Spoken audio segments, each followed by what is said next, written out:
Și noi știm că a trecut mult timp, va trece. Încă pe atât presimt în 10 ani. Mai prind câțiva ce mint, câțiva ce țin să plece. Las că trece, românul-i făcut să nece. Amarul cu sânge rece, când dă de necas petrece cu o bere la rece, se întrece, simt de ce furi. Dar cât mai vrei să furi? Nu vezi că suntem multe guri și știm cu toții ce înseamnă să îndur. Dar câte căzături să îndur, cam câte bucuri și cât înjur. La câte lucruri poftești din jur și e sigur că n-ai destul. Dar nu-i nimic, sunt consolat de mic. Tu ești conștient ce zic eu? Nu ne-am născut în locul potrivit.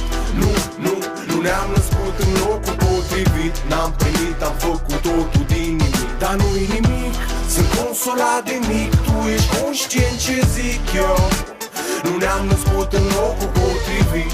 Nu ne-am născut în locul potrivit. N-am primit, am făcut totul din nimic.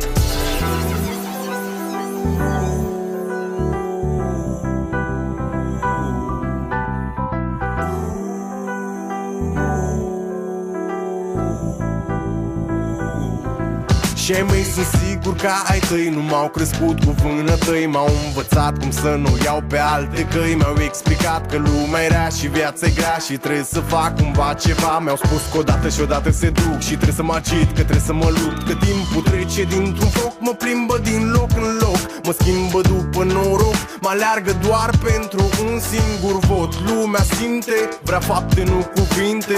Un simplu om să fie președinte. Dar nu-i nimic, sunt consolat de mic. Tu ești conștient ce zic eu?